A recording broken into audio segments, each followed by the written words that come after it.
咁我哋今日嗰個講座咧可以開始啦。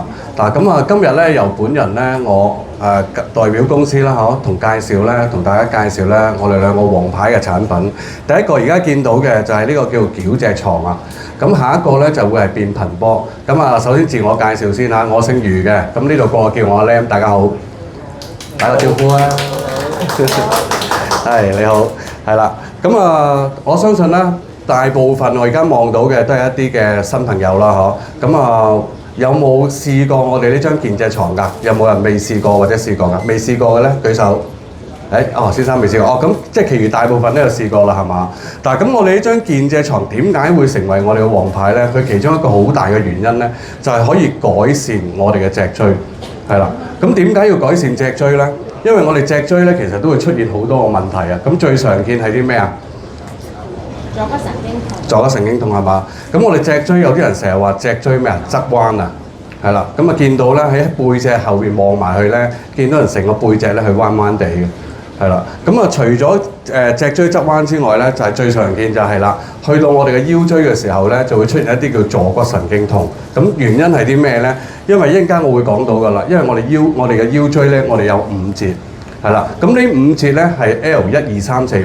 咁通常咧啲人話坐骨神經痛，通常都係 L3、4，係啦。但係有陣時咧，啲人成日話椎間盤突出係嘛？係啦，咁通常就係 L2、3嘅，咁其實1、2、3都有機會有嘅，係啦，不過常見係 L2、3咯，係啦，咁呢一啲嘅問題神經痛咁點解出嚟嘅咧？講明神經痛啦，梗係同神經有關啦，係嘛？係啦，因為我哋所有嘅神經咧，經我哋大腦，經我哋嘅頸椎，會落到我哋成條嘅脊椎，跟住伸延到我哋嘅腰椎，跟住分佈係四肢嘅。咁如果我哋其中有一節移咗位嘅話咧，咁其實就會導致壓住裏邊啲神經啊。咁所以呢個就叫神經痛啦。咁我哋呢一張床，我哋呢張健脊床，第一我哋係攞日本嘅厚生勞動省醫療驗證。嚴格嚟講，我哋呢張係一個攞咗醫療驗證嘅一張治療脊椎嘅一張嘅床墊嚟嘅，係啦，呢個健脊床啊。咁佢嗰個效果係啲乜嘢咧？不過先同大家講下我哋嘅脊椎先。咁最常見嘅係啦，咁原來我哋有好多身邊嘅人啦，係嘛？有80% 嘅，咁其實美國其實香港都係㗎啦。我哋有好多70-80% 嘅一啲嘅痛咧，其實都同我哋嘅脊椎有關嘅。咁見到而家呢啲咁嘅坐姿或者企姿咧，其實大家都會有啦，係嘛？好啦，見到呢位小姐已經係啦，翹腳坐喎。咁翹腳坐有咩人冇啊？係啦，咁翹腳坐咧，好容易咧會逼到我哋腰椎移位啊。係啦，尤其是咧，其實我哋試下做一個示範，好簡單。你隻腳放翻平來，跟住你個腰烏身向前。但係咁你記住呢個感覺，你再翹翻隻腳，跟住你再烏翻上前。你覺唔覺得腰椎係咪受壓好大壓力啊？係嘛？係咪爭好遠啊？係啦，咁其實咧，久而久之，好似呢個姿勢咁樣啦，我就成日都係咁噶啦，屋企係嘛？瞓下跣咗落嚟，呢啲其實香港大部分都市人都會有呢啲咁嘅機會，令到我哋啲腰椎啊，或者係我哋啲脊椎移位嘅。係啦，咁有冇身邊啲人咧係咁樣啊？寒背係嘛？係啦，咁呢啲咧，其實長期企喺度嘅姿勢唔正確咧，都會慢慢令到我哋嗰啲脊椎咧開始會變形㗎。咁一變咗形咧，咁其實就好多問題出嚟㗎啦。但咁有好多報告指出啦，其實脊椎就係人嘅根啊，係啦。咁點解會係人嘅根咧？其實我哋脊椎咧，我哋有12節，我哋嘅頸椎咧係有7節，我哋腰椎有5節啦，係啦。咁呢24節咧，基本上就係我哋成個人一個骨架最重要嘅一個組件嚟嘅。係啦，咁是但一節咧出問題咧，咁其實我哋成個人都會有問題嘅。咁頭先我講到啦，其實我哋咁多節咧，我哋埋喺裏邊嘅神經啊，係啦，其實邊一節出問題咧，佢都會影響到我哋對應嘅一啲嘅內臟分佈，因為我哋啲神經咧，其實就會係控制我哋身邊即係我哋身體裏邊咧唔同一啲內臟一啲功能啊。咁所以我哋每一節出事嘅咧，係啦，咁其實都會影響我哋唔同嘅一啲嘅內臟嘅一啲影響一啲功能嘅。嗱，咁呢度講到啦，好明顯大家睇到好清楚啦，係嘛？係啦，咁啊，通常咧，我哋成日話腰椎就係呢5節啦。咁呢度見到咧 L 1 2 3 4 5係嘛？咁最由上面數落嚟就係啦 L 1 2 3。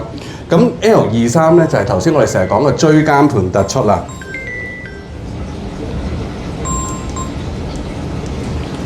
其實就會喺呢3節最常見㗎啦，係啦。咁另外我哋成日話啲腰椎移位咧，咁通常都係 L 4 5嘅，係啦。嗱，咁頭先我哋講到啦，我哋將健脊床有咩咁特別咧嚇？其實個原理係點樣咧？佢係用一個浮橋式嘅原理，有2組嘅一個滾軸咧，係啦，咁有8個齒輪，咁就好似咧4個人8隻手咁樣幫我哋做緊按摩。咁其實咧，我哋嘅效果咧唔止按摩嘅。係啦，因為按摩咧，按完摩你最多係舒服下啫嘛，你身體冇咩得着嘅。咁但係我哋呢張健脊床做完出嚟之後咧，我哋嘅身體有一個得着嘅，例如係咩咧？但係我哋10大功能呢張嘅健脊床，咁第一有個溫熱，因為佢有個遠紅外線啊，佢會令到我哋喺做呢個健脊嘅時候咧，我哋啲血液運行咧都會好啲嘅。咁另外咧有一個指壓，指壓係啲咩咧？指壓就係啲滾輪。我哋造成落我哋身體度造成一啲嘅感覺，就好似你去做一啲指壓，佢可以壓到你一啲嘅穴位啊，係啦。按摩咧，佢會按鬆，一路做嘅時候咧，會鬆弛到我哋嘅肌肉啦，係啦。有推拿、震動、伸展、牽引、矯正、揉捏、拍打呢10大嘅功能集中喺我哋呢張健脊床於一身嘅，係啦。唔係10大武器啊，係啦，10大功能啊，係啦。咁個原理就係咧，我哋個人咧瞓上去嘅時候咧，我開翻呢個圖俾大家睇先。係啦，我哋嘅人瞓上去嘅時候咧，其實有2個滾軸喺我哋嘅脊椎不停咁樣來回做嘅係一個叫牽引。咁呢個牽引咧講白啲咧，就好似俾你嘅脊椎受壓，俾一啲壓力你嘅脊椎。係啦，咁我哋做呢個牽引咧。嘅壓力咧係嚟自我哋嘅體重啊！咁我哋嘅體重咧，我哋嘅脊椎一定可以適應我哋嘅體重嘅。咁所以咧有陣時咧喺坊間我哋會聽到你出去做一啲嘅例如有啲腰痛啊、背痛咁樣出去咧，你去睇一啲鐵打嗰啲正骨師話幫你拱。有陣時你間唔中咧聽見新聞咧，整傷咗你係嘛？係啦，大力咗啊！咁但係我哋呢一張健脊床咧就必然唔會有呢一個危險出現嘅，因為我哋承受嘅你嘅壓力咧就係嚟自你身體嘅體重，咁我哋一定可以接受我哋身體嘅體重做呢個壓力嘅，咁所以第一非常安全，第二咧我哋呢個牽引咧就係點樣咧？就係將你成個人咧會浮起嘅，係啦，浮起嘅時候咧，我哋嗰個滾軸咧就會喺我哋嘅脊椎不停咁樣來回，佢兼且咧可以做埋我哋脊椎側邊嘅一個叫足太陽膀胱經啊。係啦，無論外經同內經咧，佢都可以刺激得到嘅。係啦，因為大家知道啦，骨頭係冇力噶嘛，係嘛？我哋一定係憑乜嘢去支撐我哋成個人啊？其實係靠肌肉，係啦。咁所以我哋做我哋嘅脊椎之餘咧，我哋刺激我哋足太陽膀胱經兩邊咧，咁就可以鍛鍊翻、通翻我哋啲經絡，令到我哋啲血氣行得好啲嘅時候，咁我哋啲血好啲嘅話咧，咁如果喺中醫角度嚟講咧，血養筋啊。係啦，咁我哋令到我哋啲血液循環好啲，我哋啲筋腱鬆弛啲嘅話咧，咁就會令到我哋嘅脊椎咧係可以受翻力有力啲啊，係啦，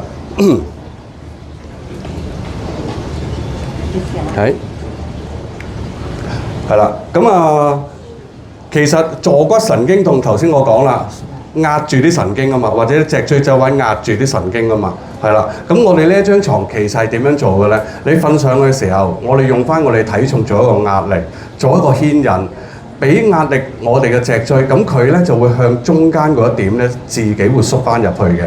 當你壓住你嘅神經向中間縮翻入去，當你壓住你嘅神經嗰個力或者嗰個部分冇咁大嘅時候咧，咁就好大舒緩我哋嗰啲叫坐骨神經痛，或者由脊椎側彎造成嘅壓住啲神經嘅神經痛啦。又或者我哋成日講椎間盤突出啊，係啦，突出咪壓住啲神經咯。咁我哋就好大舒緩呢個坐骨神經痛。咁就算冇坐骨神經痛都好啦，我哋平時咧都可以用呢一張健脊床去幫我哋嘅脊椎咧去做一個保健啊。咁脊椎點解要做一個保健咧？其實好簡單，成日有一啲老友記都好啦，跌咗個5蚊，一彎腰落去執，哎呀咁樣就閃親條腰啦。咁點解咁容易受傷啊？就因為我哋啲腰椎咧好緊啊。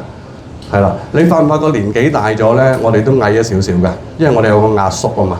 係啦，即係代表你每一節嘅關節咧，其實咧都受一個壓縮咧逼，即係壓迫咗啊！咁你咪成個人加埋咪好似矮咗半寸咁樣咯。係啦，咁即係代表我哋每一節嘅關節咧，其實都好緊啊。咁如果緊嘅話咧，我哋一烏低身做一啲大嘅動作咧，咁就好容易會拉傷啊，係啦，扭傷咁樣。咁而家我哋平時做15分鐘呢個健脊床咧，咁我哋就可以保持翻我哋嘅脊椎或者腰椎一個鬆弛度啊。係啦，即係俾佢有翻一個柔軟，係啦，又俾翻一個柔韌嘅一個效果俾我哋嘅脊椎。咁調翻轉有陣時，我哋跌咗個5蚊，執翻5蚊咧，都冇咁容易會扭親，係啦，冇咁容易會閃親條腰啦，係啦。咁講到呢度，大家對健脊床有冇啲咩問題想問下嘅咧？係。我想問咧，如果係喺受傷緊，佢啱啱受傷咗嘅時候，可唔可以用咧？定係要譬如話發緊炎啊，仲好痛緊，定係？嗱咁啊，如果喺好痛嘅情況咧，我哋就或者啱啱受完傷咧，我哋就唔建議用嘅。即係你啱啱朝頭早跌親或者扭親，而家好痛啦，係啦。咁而家落嚟用咧，我哋都唔建議嘅，係啦。因為咧，而家我哋要俾時間，係啦，俾呢個傷口慢慢咧，即係可以我哋叫做俾佢適應翻少時間。係啦，即係唔可以喺你咁痛嘅時間嗰個點咧去做呢個拉扯啊，係啦，做呢個牽引，咁可能你會更加痛嘅，係啦。咁除咗呢個問題咧，仲有冇其他？咁我想問下，即係頭先個問題啦，跌親啦，你話要等佢慢慢個痛點好翻先可以用啦，咁大概要幾耐？3日啦，起碼都要3日到啦。係啦，因為其實如果你話跌親嗰啲叫創傷性嘅移位啊，係啦，咁一般嚟講咧，係啦，就我哋唔建議咁快就去做我哋呢個健脊床嘅，係啦。即係保健性係強過治療性。係啦，即係一啲我哋成日講一啲慢性嘅痛症，即係例如係好長時間令到你例如我哋嘅坐姿企姿唔正常啊，無端端你成日可能你身邊有啲朋友講嘅，啊無端端唔知點解呢幾個月條腰突然間好痛。係啦，隻腳一路咁痛到落個 pat pat 度嘅，係啦，係唔知點解，呢啲係非創傷性，係啦，唔係話啱啱撞車或者係3樓跌咗落嚟嘅，係啦，咁呢一啲係一啲慢性一啲累積落嚟嘅，令到佢一個移位咧，呢啲我哋可以即刻就可以用我哋嘅矯脊床去幫佢做翻一個舒緩咯，係啦，或者慢慢做，我哋甚至乎可以去到做一個叫改善啊。係啦，因為我哋慢慢就係將佢移咗出嚟嗰一節咧，我哋慢慢向中間縮翻入去嘛，唔好話100% 縮翻原位啦。就算你縮翻50%，哪怕係30%，其實佢壓住你神經嗰部分咧，已經得到一個好大嘅舒緩。所以其實我哋呢一張健脊床咧，已經改善咗無數咁多呢啲坐骨神經痛嘅 case 㗎啦，係啦，係。佢一個 session 係15分鐘。係冇錯。但係我其實每日會唔會可以做多幾個 session，或者做2早5晚咁樣貪心快啲好？但係一般嚟講咧，如果我哋做一個保健嘅話咧，咁我哋朝頭早即係我哋朝頭早做一次，夜晚做一次，做2次，係啦。又或者我哋唔使做15分鐘啦，我哋可以做2 part，係啦，做30分鐘都可以嘅，係啦。咁因應翻你自己嘅情況咧，係咩情況咧？係我哋身體有陣時年紀太大啦。係啦，有啲去到可能60、70歲，咁有啲咩人係唔適合做嘅咧？咁如果你見到一啲係啦，例如我哋成日話嗰啲鈣流失好緊要嗰啲叫骨質疏鬆啊，你見到佢成個人嗰個狀態咧，企都企唔直嘅，係啦，篤住行嘅，咁嗰啲其實係唔適宜做嘅，係啦。又或者如果體重超過200磅嘅，咁其實我哋都唔建議做嘅呢張健脊床，係啦。OK， 咁仲有冇其他問題咧？好，咁大家咧，但係做完之後，即係上完呢堂之後咧，咁大家如果有時間可以留低咧，不妨你親身試下嘅，係啦。因為頭先咧，我講少少花邊新聞啦嚇，早幾年咧，喺劉德華咪喺大陸咧，係啦，咁拍戲咧，騎馬跌咗落嚟係嘛？係啦，咁啊呢段新聞咧上晒頭條㗎啦，係啦。咁其實咧佢接受記者訪問嘅時候咧 ，exactly 就係瞓喺我哋呢一張健脊床上邊咧接受記者訪問嘅，係啦。咁啲記者訪問佢劉生整親條腰，而家仲有冇去睇脊醫啊咁樣？咁啊劉生答個記者咧就話冇啦。係啦，因為有個朋友咧知佢整親條腰咧，就送咗呢張健脊床俾佢啊。咁佢每一次出外景咧，都會嗌助手咧帶埋出去。咁點解可以帶到出去咧？因為呢一張床咧，其實我哋可以摺合嘅。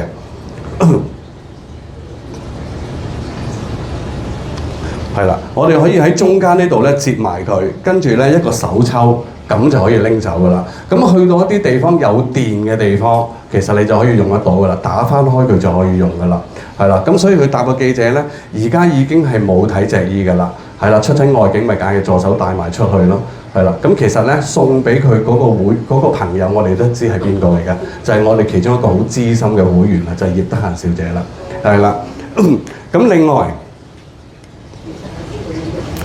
頭先我講啦，我哋呢一張健脊床咧係攞個醫療驗證㗎嘛，係嘛？我哋就係攞日本厚生勞動省嘅醫療驗證，係啦。咁呢一張驗證咧非常緊要嘅喎，因為其實厚生勞動省即係等於香港嘅醫務衛生署咁上下嘅規模啊，係啦，即係唔係一般嘅一啲商業嘅驗證嚟嘅。好啦，咁啊嗱，健脊床冇問題嘅話咧，咁我今日就去介紹大家第二個產品啦。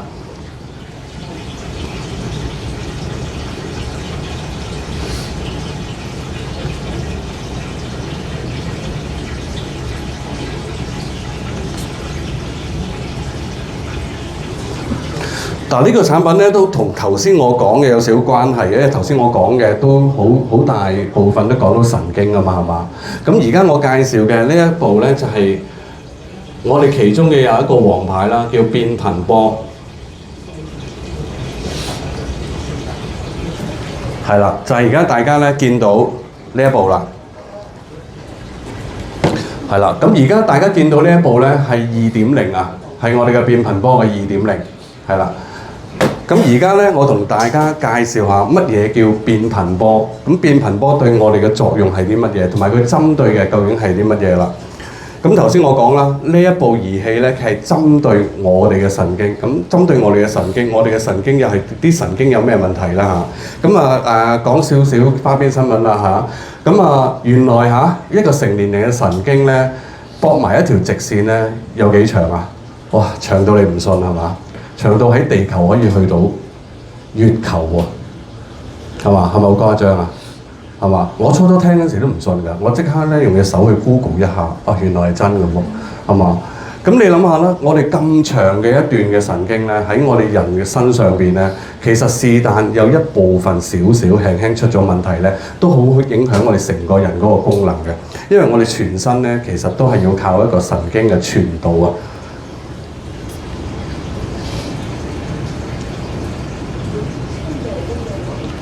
咁我哋呢一部儀器咧，就正咧就係治療我哋最大嘅一段嘅神經，就係係埋喺我哋脊髓裏邊嘅一段嘅中樞神經啦。咁其實我哋大家而家咧都成日聽見有一句説話，成日都講噶啦，自律神經失衡係嘛？有冇聽過？大家係嘛？以前就唔普遍嘅，而家就越嚟越普遍噶啦，係啦。因為以前有咩事咧，大家唔會諗到原來關於自己嘅神經嘅，係嘛？咁大家好似冇咩反應咁嘛。咁首先，大家知唔知咩叫自律神經啊？自己跳嗰啲啊！自己會跳嗰啲係嘛？隻眼會眨啦，自己會跳嗰啲啊，係嘛？有冇其他啊？冇，係啦。原來即係我哋神經，原來大部分都係我哋控制㗎啦，係嘛？即係我想隻手喐，我咪將呢個信息俾我大腦，我大腦傳輸去手度，我手指咪會喐咯。係嘛？但係原來有好多個神經咧係我哋控制唔到嘅，又或者係唔使控制嘅。咁呢啲就叫自律神經啦。例如我哋嘅心跳，係啦，你瞓着覺你都識心跳㗎嘛？係嘛？例如我哋啲分泌啦，例如我哋啲內分泌啦，係嘛？例如我哋啲腎上腺啊，或者係我哋啲胰臟胰島素啊，咁呢啲唔需要我哋叫佢出嚟㗎嘛？係嘛？佢哋自己有需要嘅，佢哋自己就會分泌出嚟㗎啦嘛。咁但係原來我哋成個自律神經系統咧都有機會會失調啊。咁當一失調咗嘅話咧，咁好似頭先我講啦，我個心跳又會影響咗你嘅心跳喎，係嘛？又會影響住啲分泌，有啲需要分泌出嚟，例如我哋啲胰島素，我哋需要啦，佢又分泌唔到出嚟，或者係分泌唔夠出嚟，咁啊大鑊啦，係嘛？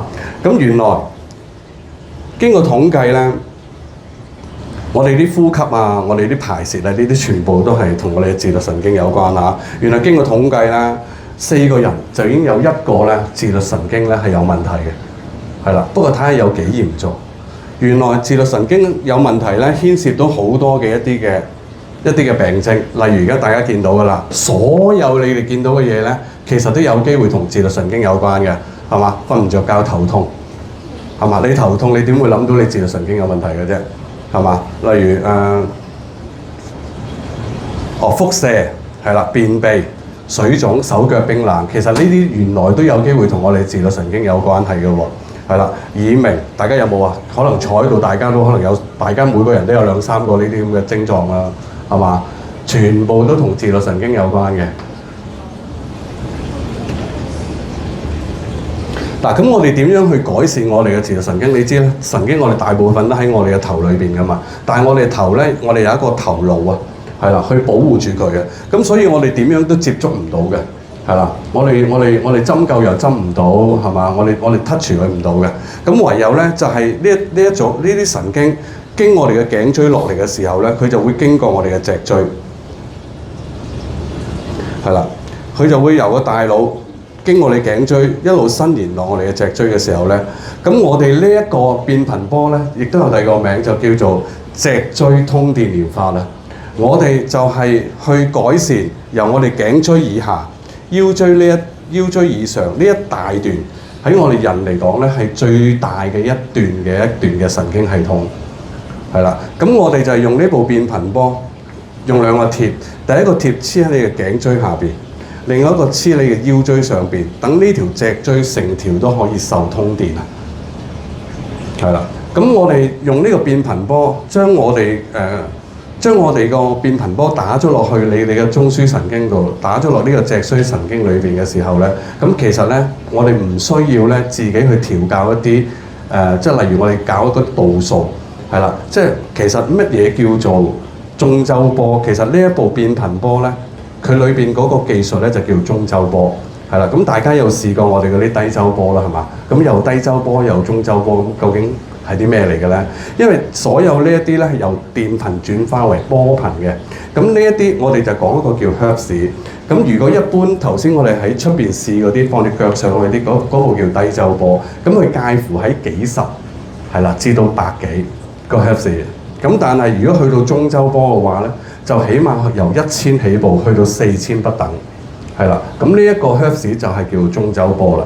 咁呢個中州波打咗落我哋個脊髓度嘅時候咧，打咗落你脊髓，等佢可以通電。咁佢去到我哋某一個位置，係啦，佢見到嗰個位置 feel 到，係啦，佢揾到有問題嘅，佢會 feedback 翻落去我哋呢一部變頻波嘅機器度，係啦，由呢一部變頻波再去自己用一個 AI 嘅技術，係啦。去量度到究竟我哋嗰段咧，究竟需要幾多個 Hertz， 佢咧就會將嗰個適合嘅一個 Hertz 再打翻落我哋有問題嘅地方，係啦。咁所以咧係唔需要我哋要諗話要較幾大個 Hertz 去針對我哋嗰個中樞神經嘅，係啦。咁就由呢一部儀器咧，其實佢哋自己裏邊有個 AI 一個功能，係啦。咁佢已經可以做得到呢樣嘢㗎啦。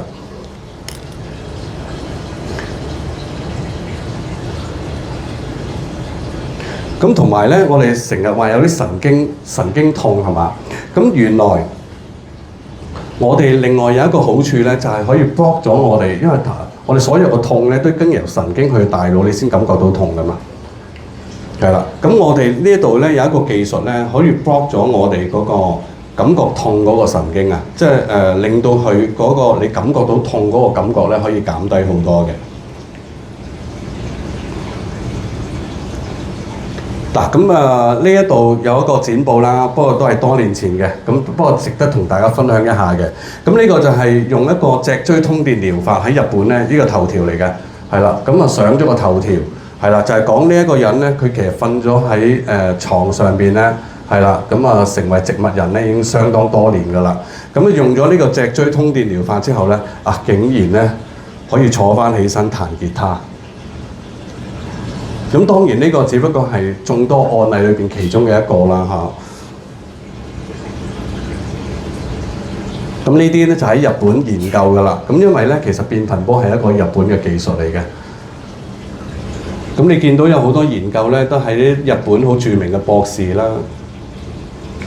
咁我哋呢個變頻波咧，最主要可以改善係咩咧？改善我哋嘅神經系統嘅疾病之餘啦，咁其實又可以預防一啲我哋講一啲嘅阿茲海默症，即係例如我哋成日講嘅老人痴呆啦，係啦，或者柏金遜係啦。咁呢啲我哋都可以通過神經咧，對佢一個好大嘅改善嘅。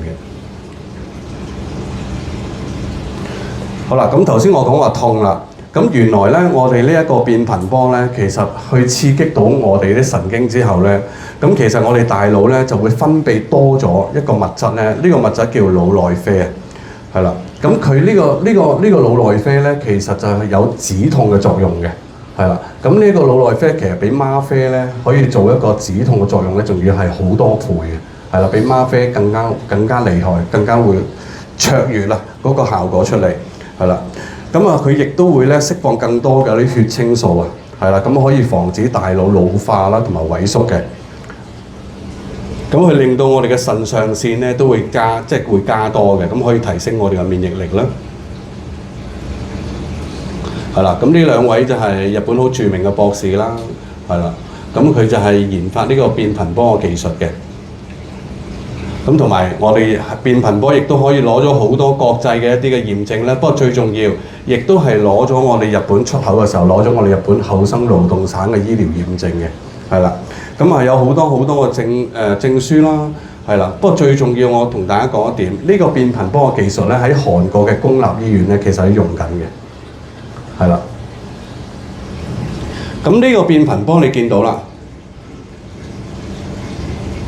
其實佢咧會打到落我哋嘅神經，咁我哋一般出邊嘅咧做一啲嘅電療啦嚇，所謂嘅電療啦，其實佢入唔到我哋嘅神經嘅，佢淨係可以咧去到我哋嘅皮膚、脂肪，甚至乎肌肉或者係血管嘅啫，係啦，要係個 hertz 大到頭先我講咁樣，咁先至可以落到我哋嘅神經，咁先可以幫神經去做到一啲改善咯。例如神經痛啦，例如預防頭先我講嘅一大堆嘅，例如老人痴呆啊，係啦，或者係腦退化呢啲咁嘅症狀嘅。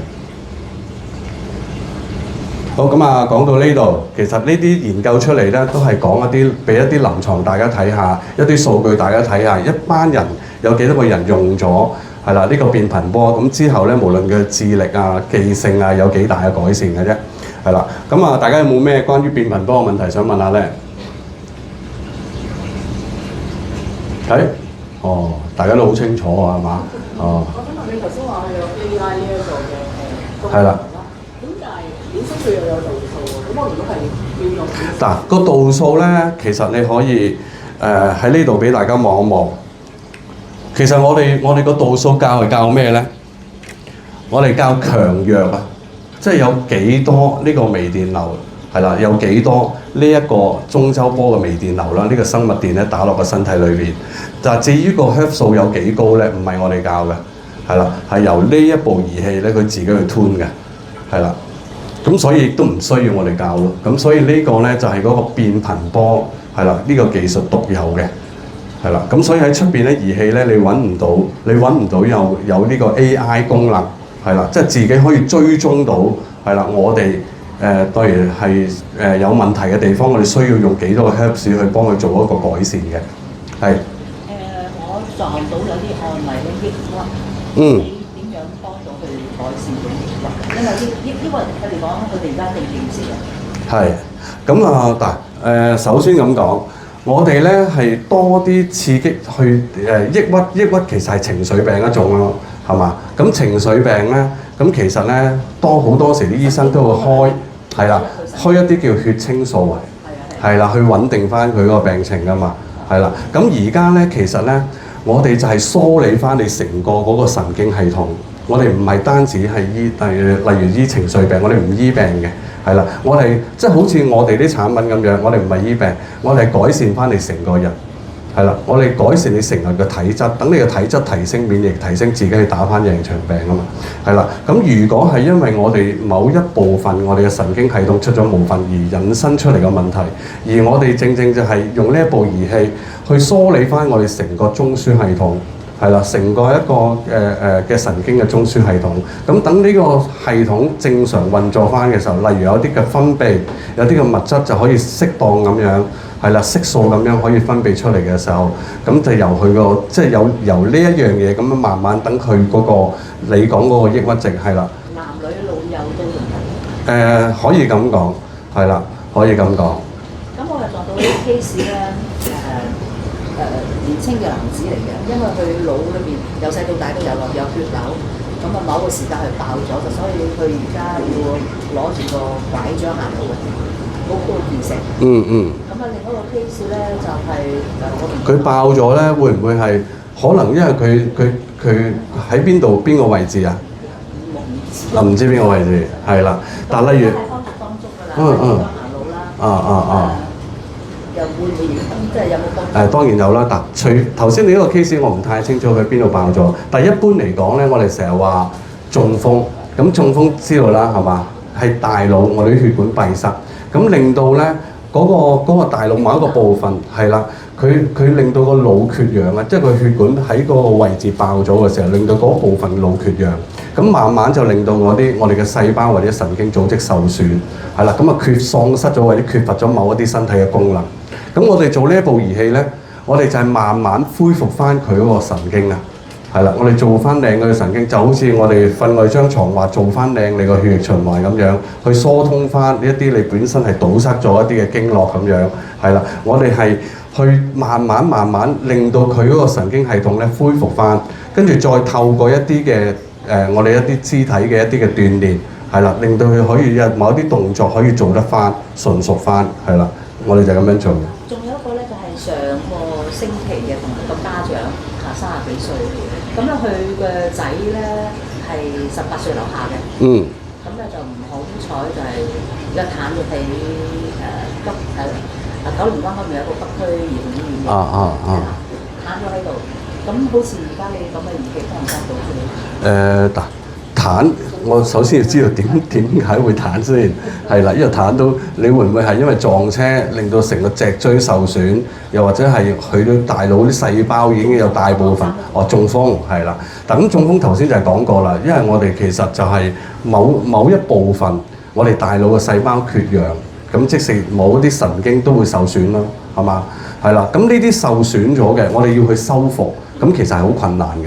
係啦，咁所以平時係靠啲物理治療做翻一啲肌肉嘅鍛鍊，咁令到佢身體嗰啲機能可以恢復翻幾多成就幾多成咯嚇。咁透過我哋呢一部儀器，我哋除咗一啲肢體嘅一啲動作幫到佢之外咧，我哋就係慢慢去刺激，即係去做翻靚佢嗰個我哋大腦嗰啲神經嘅系統啊。係啦，咁慢慢做翻好嘅時候咧，再加埋啲物理治療咧，咁個效果就會顯著好多啦。咁如果個病人已經喺醫院度㗎，院方會唔會俾你？應該就呢個就會難啲啦。係啦，呢個就會難啲。係啦，因為咧，其實我哋呢一部儀器咧，雖然頭先我講啦，呢一個技術係喺韓國公立醫院都用嘅，但係我哋呢一部機咧，我哋建議係一個家居嘅醫療嘅一個嘅用品嚟。即係話佢一日唔出院咧，一日都冇機會用到啦。出咗院都係啦，冇錯啦，因為去到呢個咁嚴重嘅情況，都會問醫生先咯。係啦，咁但係一般嚟講咧，普通中風嗰啲咧，係啦，咁呢啲其實呢啲電療其實唔係話一啲好等你講話。係啦，唔係話一啲咧好唔普及嘅一啲嘅儀器嚟嘅，因為而家電療其實你知坊間都好多啦，係嘛？好似醫院物理治療嗰啲電療其實20-30年㗎啦，唔係啲乜嘢新嘅技術，但係嗰啲叫脈衝。係啦，喺我哋眼中唔係話唔好啊，而家都用緊，但係喺我哋眼中嗰啲始終叫上一代嘅技術。係。而家你呢個係？係啦，比脈衝新一代啲嘅技術啦，係啦，可以咁講。係啦，咁呢個咧純粹都係一個日本研發嘅技術嚟嘅，係啦。咁其實日本咧喺呢啲電療方面嘅一啲嘅個水平啦，其實都喺世界領先嘅，係啦，都算係世界領先嘅。係啦。咁好多時咧，呢啲家庭咧都係攞緊綜援嘅。嗯。咁咧就我諗呢個價錢都唔係一般人100幾千嘅啦，係咪？嗱咁如果你講價錢，我可以講少少啦。咁其實我哋咧，我哋有個即係可以最後尾都可以有一個分期嘅選擇嘅，係啦。咁或者佢可以用嗰個輕鬆啲嘅方法咁樣咯，係啦。最多24期。呢個要去自己去同呢個即係去同個 card centre 自己講自己傾嘅，呢個就係啦。咁啊一般嚟講就係12、24、36都會有嘅，係啦。relate to 去呢個問題啦。我想問咧就係、如果儀器喺口生產省度已經係登記咗啦，咁我想請問有冇喺香港衛生署嘅醫療器械自願登記冊裏邊登記咧？你講呢一個咧，我就未有呢方面嘅資料。但係我哋嚟到香港嘅時候咧，都通過歐盟嘅一個安全嘅驗證嘅，係啦。咁至於頭先你講嗰個驗證嗰個部門咧，咁我未。驗證嗰係登記。嗰個登記係啦。呢個我要問翻公司先，係啦。我哋係啦，因為我哋攞啲安全驗證咧，其實我哋嚟到香港嘅時候咧，已經通過我哋香港或者歐盟嘅驗證。但我講香港嗰張驗證就唔知係咪先生你講呢一張，係啦，即係你話講呢個登記。我知我話嘅嘢。係嘛？好啊，應該稍後嘅時候我俾你睇。即係你哋提過嘛，喺香港都有成30年歷史啦嘛。冇錯，但係唔係講呢部機嘅歷史。係啦，講我哋公司嘅品牌。就因為佢頭先講話個病人瞓喺醫院度，咁問題就係我想知道咧，就係佢喺香港個登記係登記邊一個級別嘅香港醫療器械。咁如果你登記咗第3級、第4級咧，唔係醫院唔可以用嘅。醫院係即係我哋揸住張證，係醫生係會用。或者咁講啦，先生你講嘅第3、第4級咧，但我唔係太清楚啦嚇。但係我哋係攞一個家居嘅醫療驗證嘅啫，係啦。咁所以咧，其實我哋呢部儀器引入嚟咧，我哋都係貨家居嘅，係啦，我哋都係貨家居為主嘅。好，咁有冇仲有其他問題？我想問做緊嗰陣時候咧，係咩感覺嘅？舒唔舒服咧？嗱，講感覺嘅嘢咧，你真係要親身試下啦，係啦，因為你就咁講，我好難講俾你聽，你未試過嘅。咁一陣間你留翻少少時間留喺度試下咯。但係即係譬如就咁問就咁答都唔緊要。其實好難講個感覺就跌下咁啦，係嘛？同另外嗰個低周波嗰個有咩分別咧？但係你會感覺到有個分別嘅，因為個電頻咧會密好多嘅。係啦，因為頭先我講個 Hertz 咧，我哋個低周波咧係10幾去到60幾噶嘛，係啦，嗰個 Hertz 數啊。咁而家呢一個咧係1去到4000嘅。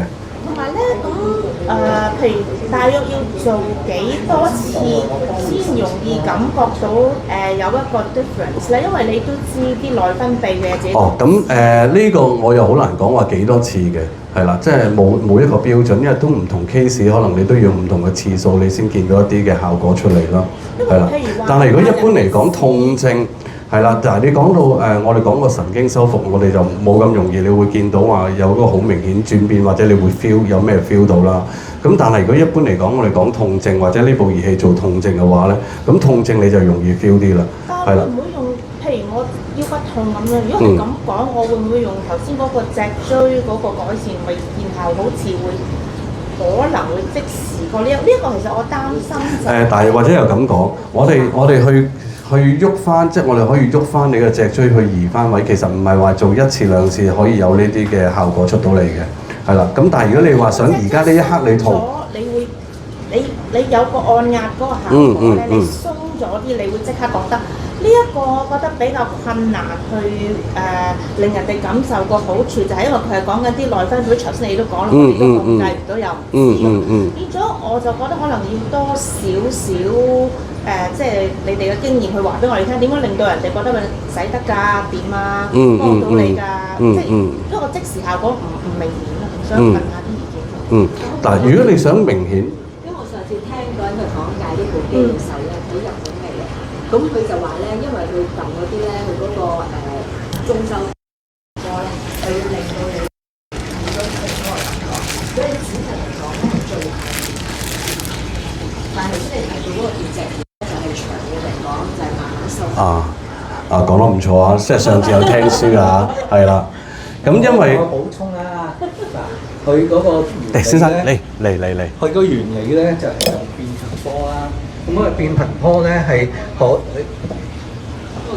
你個變頻波係可以直接咁令到嗰個神經個傳遞改變咗，而減少佢個痛症嘅影響嘅。咁其次啦，頭先亦都有唔知第四幅 slide 咧，就講過咧，佢係會增加咗嗰個腦內啡腦內啡冇錯分泌嘅。咁因為嗎啡類嘅藥物咧係會止痛嘅。咁另外佢亦都會增加嗰個血清素嘅分泌。咁當個人開心啲咧，佢對於痛嗰個 tolerance 啊，嗰個耐受性係會增強嘅。咁所以佢嘅止痛能力係比較有效。即係痛症就會容易啲飆。講得好好啊，先生。我哋一齊俾啲掌聲呢位先生好嘛？係。嚟，仲有咩？呢個聲係嘛？好啊。啱啱我睇到你前一張嘅 slide 咧，就提到即係精神啦，即係失智啊，或者舒緩嗰個自律神經啦。咁我就諗起有啲案例咧，就係精神科嘅。咁啊就抑鬱嘅只不過其中一項嘅啫。可能有思覺失調啊、躁狂啊，甚至係躁狂式，即係躁狂式嘅抑鬱啊，抑鬱都分好多種。咁就如果係有幫助嘅話咧，病例都可以有舒緩。其實牽涉到神經係啦，牽涉到神經而產生出嚟一啲嘅問題，其實呢部儀器佢自己有一個肌肉失調，肌肉失調。即係肌肉個關節靈活性嘅失調都有影響嘅。總之如果牽涉到係經一啲神經傳導，而因為神經傳導變差咗，而造成一啲你講啲肌肉嘅問題或者伸展嘅問題咧，咁其實都會有幫助嘅。你自己有冇即係親身經驗過？但因為我就呢部頻波咧。我自己就可能咧，我覺得我就冇咩呢類自律神經嘅問題，但我成日都有痛症，因為我經常性出去都會打波啊，各樣咁樣。咁一啲因為痛症，例如痛症，我哋成日講㗎啦，絕大部分其實都係因為炎症嘅啫，係啦。90%係因為炎症，係啦，剩翻1成嘅係一啲關於神經或者關於骨頭嘅痛症。係啦，其實90%都超過炎症嘅。咁如果我哋呢一部機除咗做神經嘅一啲痛症之外咧，我哋做炎症做唔做到咧？一樣可以做到嘅。係啦，咁我炎症嘅嗰方面嘅經驗我就會多啲。係啦，因為例如我膊頭肩頸我成日都痛嘅。係啦，我踢波我大髀成日有陣時都會抽筋。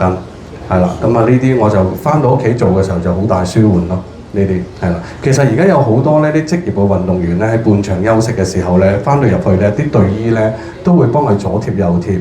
其實貼呢啲都係呢一類嘅叫電療咯，係啦，但未必一定係我哋變頻波嘅，但係都屬於係電療嘅一種，係啦。例如而家我哋成日聽電視講㗎啦，10幾年冇行山，成日賣廣告嗰啲叫咩啊？係啦，嗰啲叫衝擊波係嘛？係啦，咁啊頭先我講啦，提過啦，醫院嗰啲叫脈衝係嘛？係啦，咁而家我哋呢一部中周波係嘛？或者頭先啱有朋友喺嗰邊試過一部叫低周波，係啦。咁多類型呢啲，我哋統稱為呢啲叫電療啦，係啦。靠嘅係一個微電流，一個生物電打落你嘅身體裏邊，去做一個即時嘅改善啊，係啦。咁呢一啲電療其實咧就最快針對我哋痛症，尤其係炎症產生出嚟嘅一啲嘅問題啊，因為佢會直接打落去我哋嘅發炎嘅地方，我哋直接係將啲炎咧我哋分解咗佢。係啦，咁分解咗佢，經我哋嘅代謝，經我哋血脈咧會排翻出嚟。當個鹽少咗之後，其實你就會痛少好多。咁呢啲係即時見到嘅。即係換句説話，呢一部儀器咧有別於個床墊啦，床墊咧可以保健，你唔一定有問題出現先至用嘅。咁呢個咧就你係有嗰個病徵先用，如果好好地攞嚟保健，你唔會用佢係咪意思？你身體有痛症啦，有炎症啦，你先至用佢。其實又唔係咁講嘅。我先答你兩個問題啦。頭先因為你有兩個問題啊。咁第一個問題就係話張床就係你覺得係屬於一個保健嘅。因為你講過。係啦，咁我可以話俾你聽，保健係啱嘅，係啦呢個角度。但係我哋唔單止保健嘅，係啦，因為其實咧有好多嘅人客咧嚟到揾我哋咧，其實已經係出咗啲問題啦。例如係咩啊？可能瞓得唔好，個睡眠質素差咯，係啦。又或者有啲人可能係一啲免疫力有問題嘅，例如啲濕疹咯，係啦。又或者有啲痛症係一啲嘅長期嘅痛症、慢性嘅痛症，有啲老人家啊，佢轉一轉身啊，佢條腰都會痛嘅，一痛咪醒咪瞓唔到咯。係啦，咁呢啲關於炎症嘅痛症，我哋張床都好大改善嘅，因為佢裏邊其中有一 part 有個遠紅外線，呢個遠紅外線就喺我哋夜晚瞓覺嗰8個鐘頭咧，其實佢會穿過我哋皮膚肌肉咧，直入我哋血管、內臟甚至乎細胞咁。咁遠紅外線其中有一個好大嘅一個好處，就係可以消炎止痛。其實而家咧遠紅外線都放咗喺啲醫療體系度㗎啦，係啦，例如男士嘅前列腺啊，係啦，以前咧。就一係咧就食藥，跟住唔得就開刀。咁其實而家食藥開刀之前咧，仲有一個方法，就係用一啲遠紅外線嘅產品。係啦，係小姐。哦，sorry，遠紅外線咧，我喺中醫師睇病嘅時候咧，佢照燈咧，個燈都係遠紅外線。係會有一啲遠紅外線燈，但我唔知你嗰間中醫師照出嚟。其實而家我哋喺一啲嘅商場，你見到啊。幾百蚊有眼燈紅色嘅射出嚟，又話你邊度痛射邊度啦，啲遠紅外線燈就唔痛㗎啦，係嘛？咁第一我同大家講啦，遠紅外線其實我哋係睇唔到嘅，係啦，我哋係目測唔到嘅，係啦，可能佢特登整啲顏色燈出嚟就話俾你聽，紅地色呢啲咪遠紅外線咯，係啦，因為驚你唔知啊嘛，係啦，行出嚟信佢嘅啫嘛。係啦，咁如果你買一啲關於遠紅外線嘅產品咧，其實咧遠紅外線邊個國家最領先咧？啊唔使講㗎啦，一定係日本啊，跑贏幾條街添啊，仲係啦，因為日本咧林種種嘅遠紅外線產品非常之多，佢乜鬼嘢都係遠紅外線嘅，咁所以佢日本咧，佢遠紅外線咧咁多遠紅外線產品咧，佢成立咗一個協會，自己去監管佢裏邊啲產品，呢個就叫遠紅外線協會啦，係日本嘅遠紅外線協會。咁所以如果佢呢一件產品出口係聲稱有遠紅外線，而去攞到呢一個遠紅外線協會驗證咧，咁呢啲就有保證啦。咁你就即管問下嗰個商場或者係啦，你話嗰眼燈有冇啦？係啦。咁我想問，如果有一個朋友佢話佢有痛症，咁我應該叫佢試床墊定係試中州波咧？咁其實咧呢兩樣嘢我哋都可以對付到痛症嘅。咁問題如果你話要快你個朋友好痛啊，而家我想行入嚟，我即刻就想痛少好多，咁唔使講啦。而家對付痛症最快嘅方法，冇嘢快得過而家我哋講嘅電療啊，係啦，呢個係現今暫時嚟講最快㗎啦。咁你點樣令佢買完個中州波再買張床墊？呢個睇你啦，都要睇病吧。係啦，咁呢個睇你點樣同佢去傾啦，係啦。咁其實小姐你講。試過衝擊波嘅。係試過衝擊波。用咗好多次㗎啦。咁就係去嗰啲傷科嗰度。我乜波都試過唔得咧，衝擊波咧。係真係可以。我5個位都衝擊我。我都好驚。因為我有呢樣病嗰樣病。好舒服。3日至1個星期，5個位一齊做，咗1100蚊。係。我想回應呢位女士。好啊。但係一陣間我先答你嘅問題啊。我一陣間轉頭話俾你聽個分別，係啦。嗱，先生係咪有嘢想？但係我俾回應呢個問題。好啊。我講就係話，即係如果你有痛症，你2部機都用晒，就梗係最好啦，最快啦，係咪？咁首先我就會建議去用嗰個變頻波先，因為變頻波係最快可以解決改善痛症，係啦。咁其次啦，就係如果佢嘅痛係 relate to 條腰骨嘅，或者佢啲姿勢上嘅問題，咁梗係要翻張床，因為嗰張床係最後係令到佢改變嗰個姿勢咁所以長遠嚟講，佢都係要張床。先生本身係咪我哋會員啊？我唔係。係哇！我就咁聽你講咧，我覺得你係我哋一個好資深嘅會員啦。都講呢位女士啦，就係即係頭先講嗰個，即係如果你話嗰張床係純粹係保健嘅咧，就對唔住係錯嘅。係冇錯啦，係錯嘅。係啦，但我唔會講純粹係保健嘅。我冇話純粹，你聽到佢意思唔係講純粹保健，即係佢係有保健嘅成分。即係你冇事冇過都走去瞓下。佢係保健嘅。你普通人，你話我想瞓得好啲，我想姿勢好啲，我想改變痛症，咁你咪瞓咯。咁呢個就係保健。但係佢並不是純粹保健，因為佢有治療嘅作用嘅。阿先生就唔敢講，我就夠膽講。因為咧，如果你係個腰骨係時時都痛、赤痛，咁你瞓咗張床，咁係改變你嘅姿勢。咁佢有按摩，亦都頭先幾好啊！我哋大家喺度討論下係嘛？係啦，會減少你個情緒嘅係嘛？OK。或者等等先，我講多少少先，係啦，你又想補充下 ？OK，今日大家好熱情啊！好嚟，嚟，你補充下嚟。同埋其實我哋公司你介紹一下自己先啦，點稱呼你啊？大家好，我係阿心。係你好啊。係啊，咁我好明顯係一個病患啦，咁所以我都係一個用家嚟嘅。咁而首先提一句就係公司唔止2個產品添嘅，其實係有好多個好犀利嘅產品。係嘅。除咗呢2個之外咧，即係頭先講到痛症啦，係其中一種病嘅一種類型啦。咁而其實我會覺得喺用呢度所有嘢之前咧，我哋仲可以先瞓咗個床墊先添，因為個床墊先至係第一件事啟動翻嗰個成個 immune system 嘅一個開關掣。咁跟住再接受呢啲每一個唔同產品嘅項目去配合嚟做咧，就會更加達到嗰個效果。係啦。咁我自己咧就係一個好犀利嘅濕疹病患。咁我都係係啦，咁好明顯呢一個東西咧，亦都係同immune system 或者神經或者好多嘢，其實好多嘢環環相扣嘅，加嘅情緒全部都有㗎啦。咁我最初咧一嚟用嘅時候，嗰啲低周波中周波我未用到，因為我太多傷口，我未體驗到嘅。咁但係床墊其他嗰啲我全部都試過晒㗎啦。咁跟住途中咧。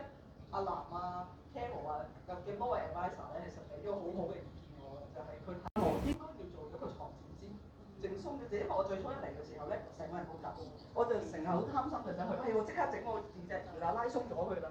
但係其實你一個人硬捆咁去拉，同你瞓咗床墊鬆動咗啦，即係瑜伽咁啫嘛，你要 warm up 㗎嘛，warm up 咗啦，跟住先至再接受相應嘅儀器去對正翻更深入嘅部分咧，就會更加有作用咯。講得非常之好啊，非常之詳細，我哋俾啲掌聲佢啊，係啦。咁呢啲都係啱，因為我知道啦，你都係用咗冇耐啦，係嘛？係啦，咁呢個係啱啱俾你嘅感覺啦，係啦。咁但係其實我話俾你聽，你一路用落去咧，其實就唔止頭先你講嗰一堆嘢嘅，係啦。OK， 係啦，咁或者咧，我又講翻少少痛症先，翻轉頭係啦。因為其實痛症咧，其實好纏繞大家，其實好你身邊朋友咧好多都會有嘅，係啦。咁痛症頭先講話衝擊波係嘛？有小姐問係嘛？係啦，其實衝擊波我哋呢部中周波或者你低周波，其實就係嗰個電頻有少少分別，係啦。咁佢哋針對嘅嘢咧，其實可以講話係有少少分別嘅。咁但係個大方向咧都係一樣嘅，係啦，都係靠一啲生物電。係啦，打落你身體裏邊，或者打落你啲肌肉，打落你啲筋腱度，係啦，打落啲關節裏邊，係啦。其實我哋頭先講過啦，令到你痛嘅，其實超過90%咧，其實都係炎症嚟嘅啫。問題就係你用乜嘢嘅方式，用乜嘢方法將你嗰個炎令你痛嘅嗰啲炎攞走佢，係啦。咁呢個就係一個唔同嘅方法啦，係啦。你要記住，即係好簡單啫嘛。你去藥房，我哋買啲止痛藥食。係啦，你除咗頭痛咧，佢俾啲 Panadol 你之外咧，其實你全身你頸痛腰痛膝頭哥痛任何嘅痛症，你行入去買啲止痛藥，個售貨員都係俾一止痛藥你食嘅啫。係啦，就係消炎止痛藥，但係你冇話俾佢發炎喎，因為其實你唔同佢講，佢都知道，令到你所有嘅痛其實都係嚟自發炎嘅啫。咁所以我哋針對炎症，邊樣做得好嘅，邊樣個效果咪出嚟先咯。係啦，咁我哋咧就有2部儀器。係啦，去俾你睇下你本身嗰個炎症喺一啲乜嘢嘅位置，係啦，又或者係究竟喺邊一個位置令到你產生痛嘅感覺，我哋去做嗰個位置，我哋呢啲叫精準或者叫針對性。只要你精準針對得到你個痛症究竟喺你個關節、喺你啲肌肉定喺啲筋腱度，咁其實就可以幫你消除痛症咧。呢個就簡單好多成件事，係啦。咁但我又講翻少少啦，關於張望。係啦，講話我哋話一啲嘅慢性嘅痛症係嘛？其實好多老人家咧成日話呢度痛嗰度痛，其實佢哋冇乜嘢話勞損啊，佢行又唔係行得多，係唔會有啲咩嘅創傷性，即係佢哋唔會話跌親撞親啊咁樣，係啦。呢啲其實全部都係一啲叫退化，呢啲叫退化性嘅關節炎啊，係啦。咁呢啲炎咧匿埋晒喺佢啲膝頭哥啊、腰啊呢啲位置，咁令到可能佢一喐到呢個關節佢就會痛啦。係啦，咁所以我哋要做嘅就係要令到佢關節裏邊啲炎慢慢可以逐啲減少，咁佢咪唔影響佢個生活咯，係嘛？但係又咁講，我哋將床俾佢瞓完之後減少咗佢炎症，因為某一啲情況其實佢每一日都衍生緊炎症出嚟嘅，係啦，除非佢成個人定喺度唔喐啦，係嘛？佢都要起身啊嘛，佢唔出街到啦，喺個廳要去廁所，廁所要去廚房，全部都用到佢嘅關節嘅。係啦，咁如果因為我哋成日講關節中間，我哋講嗰層軟骨嘅組織，或者我哋成日講嗰層關節液，佢本身已經係退化，因為退化已經冇晒㗎啦。咁你冇晒，就算你行一步行兩步，其實都有個摩擦，呢個摩擦就會造成炎症啦。係啦，咁所以其實係一個周而復始一個問題嚟嘅。咁但係如果有啲儀器喺屋企令到佢每日嘅炎都可以減少嘅話，咁就可以令到佢以後嗰個日常生活舒服好多啦。我哋做嘅，我哋幫人呢樣嘢。係啦，OK，咁仲有冇其他問題咧？係。張床墊有效期係幾多年？你講邊方面嘅有效期？佢個效果嘅有效期，定係可以瞓到幾耐？係啦，但如果我哋講遠紅外線嘅，係裏邊本身嗰個物料，嗱，嗰個物料有呢個遠紅外線嘅。喺理論上嚴格嚟講，喺我哋有生之年，你都唔會話呢一個物料佢冇晒嗰個遠紅外線，即係等於有陣時有一啲嘅負離子其實係好大部分都係一啲嘅礦物石度釋放出嚟啦。咁有啲人就問我啦，咁呢一張墊或者呢張床嗰負離子幾時會冇啊？係嘛？咁其實咧，你諗下啦，呢一個礦石喺個山洞度可能埋咗幾萬年，你而家掘咗佢出嚟。跟住佢好重嘅一個嘅負離子嘅一個釋放啦嚇，係啦。咁你話我哋有生之年佢會冇晒，其實呢個如果仲立咗冇咩分別，係啦，係啦。其實佢可能蘊含到可能係1萬年，係啦，咁先會冇嘅。咁喺呢1萬年裏邊，咁巧我同你遇到，咁呢個位就真係好味啦。你唔使，係啦。OK，咁仲有冇其他問題咧？嗱，如果冇話咧，我想咧今日同大家分享下一啲嘅見證，好嘛？係啦，咁我咧就揾咗幾個見證同大家分享一下嘅。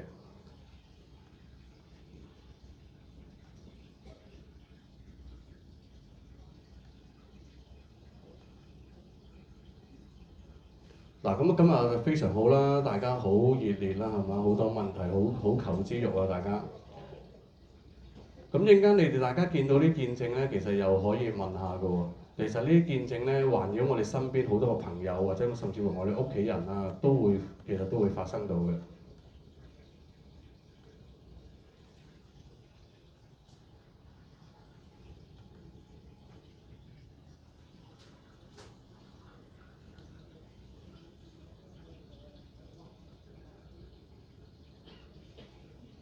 係。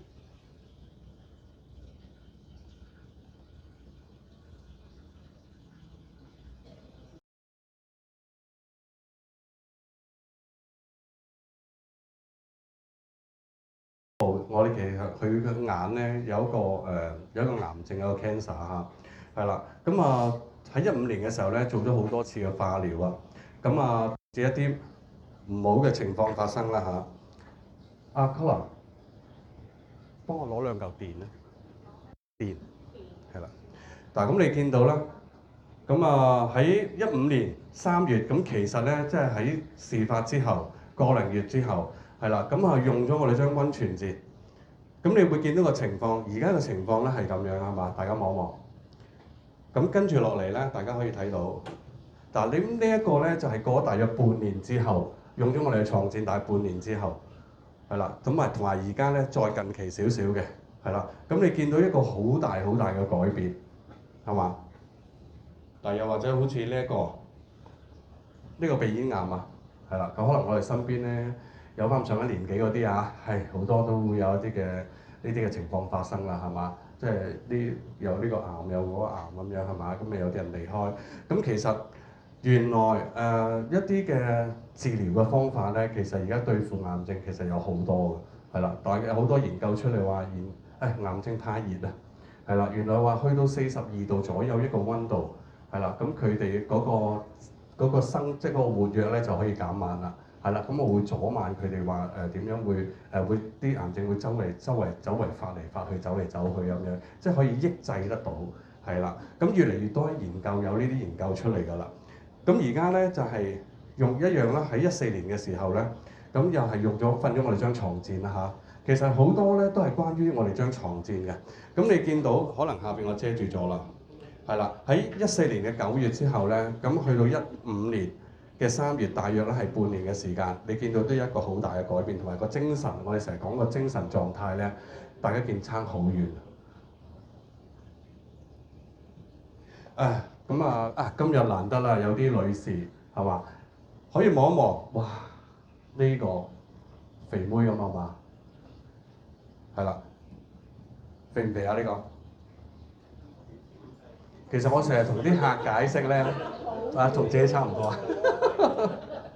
其實我成日同啲客解釋，大家可能唔係肥㗎，我哋係水腫啊，係啦，係水腫，係啦，唔係肥，嗰啲唔係脂肪嚟㗎，係啦。咁經過咧，呢位小姐，哇！而家變到成個真係參加香港小姐得啦，係嘛？咁樣笑法嘅，Bonnie 老師，咁我都知你都得，係啦。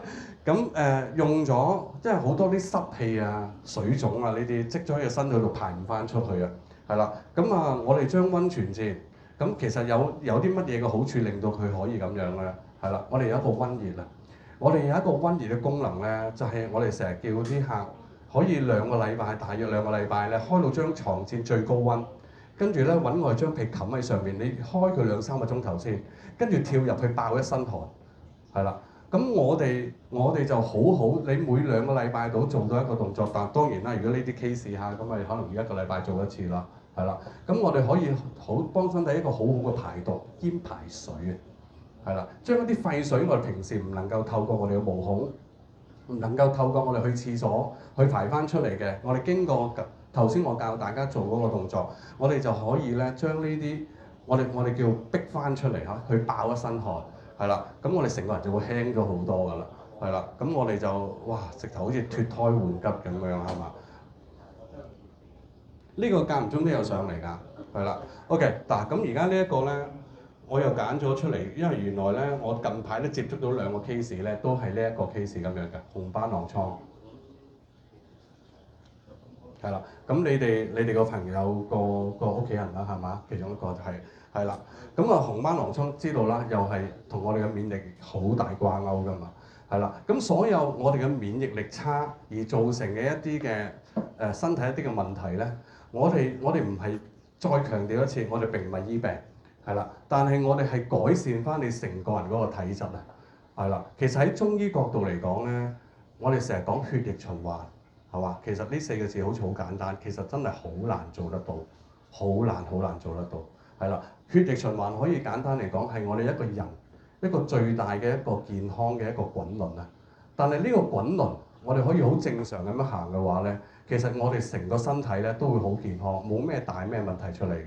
但係當我哋血液循環呢個滾輪一慢咗落嚟咧，其實我哋身體就好多毛病出嚟啦。因為我哋嘅血液循環一慢，我哋個代謝，我哋嘅新陳代謝跟住就會慢。我哋嘅新陳代謝一慢，我哋有好多最直接嘅啦。我哋嘅排毒就係跟我哋嘅新陳代謝嘅一種嘅，係啦。咁我哋個排毒又慢，咁嘅時候咧，我哋啲毒素就會積存咗喺我哋嘅身體裏邊，唔能夠正常排翻出去。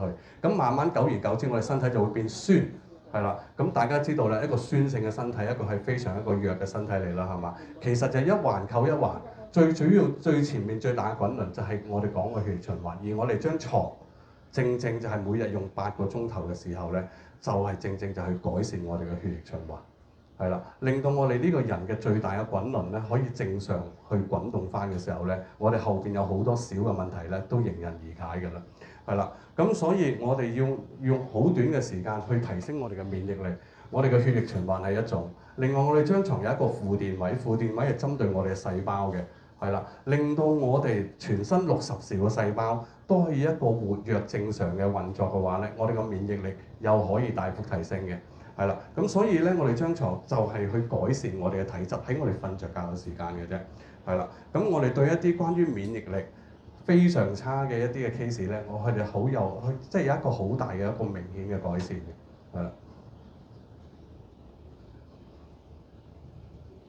OK，嗱咁啊，呢個又係一個鬼佬啦嚇，咁我哋其實都幾多外國人嘅客嘅，係啦，咁啊係呢個係嚟一個傳道，即係我哋講嗰啲嘅嗰啲叫咩啊？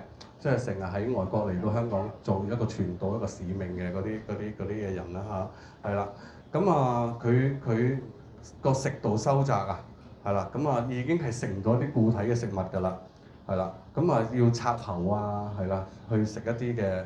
咁啊個身體個體質就變得好差啦嚇，係啦，咁啊喺10月嘅時候咧，喺2020年嚇，咁啊講翻早幾年啦嚇，係啦，喺10月嘅朋友嘅時候咧，就介紹嚟用我哋張床墊，係啦，咁慢慢咧已經冇咗成日嘔吐嗰個感覺啊，係啦，咁啊慢慢咧覺得咧自己個身體個狀態又提升啦，冇咁怕凍啦，係啦，咁仲開始慢慢咧可以恢復翻食翻一啲咧即係澱質嘅嘢啦，係啦，唔使食一啲流質嘅嘢啦。嗱，咁呢位先生咧就係個腎功能異常啦，即係成日我哋俗稱嗰啲咩啊腎虧啦，係嘛？即係啦個腎虧虧地咁樣啦，係啦，哇個阿 Will 即刻望趌起個頭望啦，係嘛？你冇啊嘛？冇啊嘛？OK 啊，冇啦，係啦。咁因為我哋其實腎咧都喺我哋五臟嚟講咧，都係即係我哋成日講五臟之首㗎啦，係啦。如果我哋嘅腎係虛係差嘅話咧，其實其他內臟都唔會好得去邊。係啦，咁啊，我哋又係啦，一樣啦，用咗18日添，係啦，用咗18日啫，瞓我張床，成日話啊，瞓幾耐先有啲效果啊嘛。其實我有啲 case 咧，好快已經有效果啦，即係唔使話要半年3個月，有啲咧你可能見到1個月，係啦，或者個零月，甚至乎1個月都唔夠。其實個客已經自己已經有一個叫做好大嘅一個改善。淨係講面色先，係啦，就係講面色，其實你都見到好大。我哋張床頭先我講啦，其中有一個效果就可以將身體毒素排翻出去，係啦。咁你其實你睇啦，幾黑色係嘛？瞓咗18日啫嘛，你睇下啲面色已經爭咗好遠好遠。咁跟住後邊咧仲有啲係啦，咁呢個就成日都會遇到㗎啦，係嘛？或者你身邊甚至乎父母長輩都有水腫隻腳，係嘛？我都成日講嘅，隻腳腫一腫嘅時候咧，第2步就會去到變紫色啊。係啦，呢啲你一睇咧，成對腳都已經係深紫色㗎啦。係啦，咁所有隻腳，我哋講所有嗰啲經絡，我哋所有嗰啲淋巴，其實佢全部絕大部分已經係塞死晒。係啦，所以個循環係非常之差。佢塞冇咗個循環之後啦，咁所有啲廢物毒素就好似地心吸力咁，慢慢就會聚晒落隻腳度，隻腳就會越嚟越腫啦。我見過一個 case 咧，行唔到嘅，因為腳水腫而要坐輪椅。係啊，因為佢一踩落地下，隻腳一受壓，佢就痛㗎啦。係啦，所以呢啲係連拖鞋都着唔到嘅，唔好話落地啊，係拖鞋都着唔到嘅。係啦，咁我哋做個針灸儀，咁針灸儀好大部分人有做過啦，係嘛？就係靠一個微電流經你嘅腳板，係啦，腳板進入你嘅身體，咁經過你嘅身體嘅時候咧，佢就會經過你身體所有嘅經絡、淋巴、血管啊，係啦，咁從而咧，我哋每日做半個鐘頭嘅時候咧，其實可能喺我哋身體走過1個圈㗎，係啦，咁佢不停咁走嘅時候，達到我哋要一個效果就叫疏通啦。係啦，咁所以咧，我哋呢一部儀器，呢部針灸儀，我哋對隻腳，因為佢入口喺隻腳度啊嘛，對隻腳嘅一啲效果，例如隻腳有靜脈曲張嘅、水腫嘅，呢啲效果係一次就見效，係啦，唔係話18日3個月啊，係啦，所以通常呢啲 case 我哋見到啲客嘅，我哋會要叫佢即刻影張相，用佢嘅電話影，影完之後做30分鐘，叫佢再影翻張相，佢自己掃翻呢2張相，佢自己見到就一個好大嘅分別㗎啦，係啦。嗱，呢個講修復嘅係啦，咁呢個大家見到啦嚇，因為意外啦，係啦，因為揸電單車啊遇到意外，咁啊跟住咧要喺隻腳度移植一啲嘅落去個腳板度啦，咁啊好耐咧都消唔到腫啊，係啦，好耐行唔到好痛，係啦，咁又係咧用咗我哋嘅電子針灸，而家一個寶石氈，即係以前嘅寶石氈，即係而家嘅9丸氈啦，即係而家細張呢張9丸氈啦。係啦。咁大約2個星期啫，咁你見到大家有幾大嘅明顯咧？呢個分別啊，睇唔睇到啊？呢啲揀出嚟其實係我哋過千過萬嘅案例裏邊咧，係頭先咧我喺15分鐘度隨意咁揀10零個出嚟同大家分享一下嘅啫。係啦，咁其實因為我哋富美健，我哋30年嘅品牌，其實過往除咗針灸儀，除咗大家眼見到呢啲儀器之外，我哋仲有好多唔同嘅 case， 一啲見證都有。係啦，如果淨係要講見證，可能講一個下晝都講唔晒。係啦，嗱呢位女士係啦，見到嘅手臂係嘛？見唔見到啊？係啦，其實佢呢度講就話勞損，其實唔會係勞損，一定係佢啲淋巴，呢啲有好大機會係淋巴癌添。係啦，咁10日係啦，呢個 case 係10日嘅啫。咁你見到個手臂明顯呢唔係我哋呢啲唔係 cap 圖嚟㗎，係啦，全部個人都仲喺度嘅，係啦，全部個人都仲喺度嘅，係啦，見到隻手已經有個好大好明顯嘅改善係嘛？呢啲係啦，呢啲冇花冇假㗎，係啦，呢個女士現在都仲喺度嘅，係啦。頭先我見到個 case， 除咗一啲外國人飛咗之外咧，其實絕大部分咧好間唔中都有上翻嚟我哋富美健嘅。好，最尾講呢個啦，牛皮癬係啦，牛皮癬大家有冇見過？係啦，可能而家啲後生未必知咩叫牛皮癬啊嘛，係啦。嗱，其實牛皮癬咧，我識有個朋友有牛皮癬嘅，不過佢唔係好嚴重，輕微一啲。但係咧，平時有陣時同佢打下波，見到佢拗咧，哇！我見到佢我真係食唔到飯嘅，真係都幾係嘅，係嘛？其實原來佢好痕好辛苦啊，佢話。但係而家我見到呢個 case 係成隻腳都係，我真係戥佢辛苦。係啦，我真係戥佢辛苦。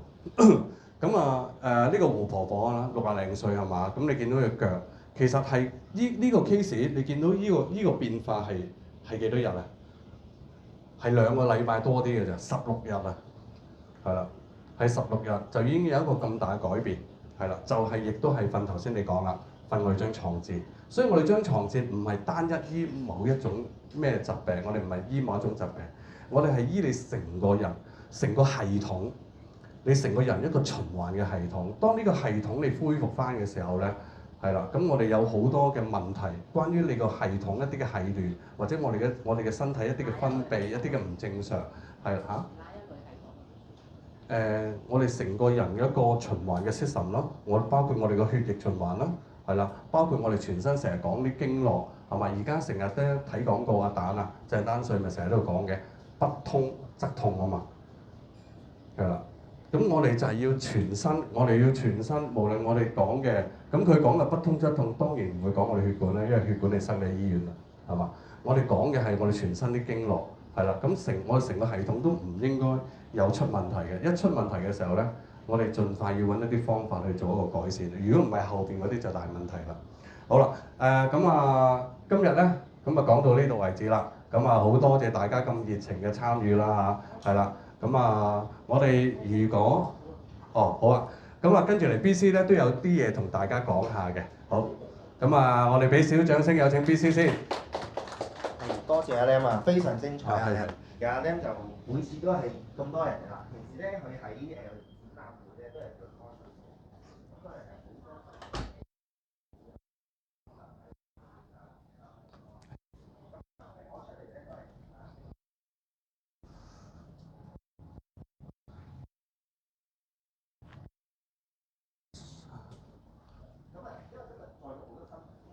舉手，幾多位新朋友？第一次過嚟呢邊㗎，舉一舉手先啦。一位Cat 啦，你兩位都係叫新朋友，因為第二次過嚟下次同Julie 啦。咁其實咧我就喺呢度咧3年嚟㗎。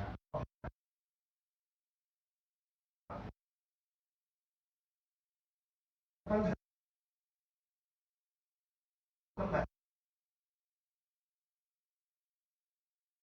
係上。咁成件事咧就話翻，我哋公司30年㗎啦。咁過往咧都係10萬個客戶㗎啦，家庭都用我哋呢部機，有唔同嘅康復，有唔同嘅改善。咁所以產個一定唔使懷疑嘅。咁點樣我哋會可以行得即係大家都可以相信都係發展者㗎，係啦。咁所以咧，等陣會有少少嘅工作要做嘅。如果我哋嘅 background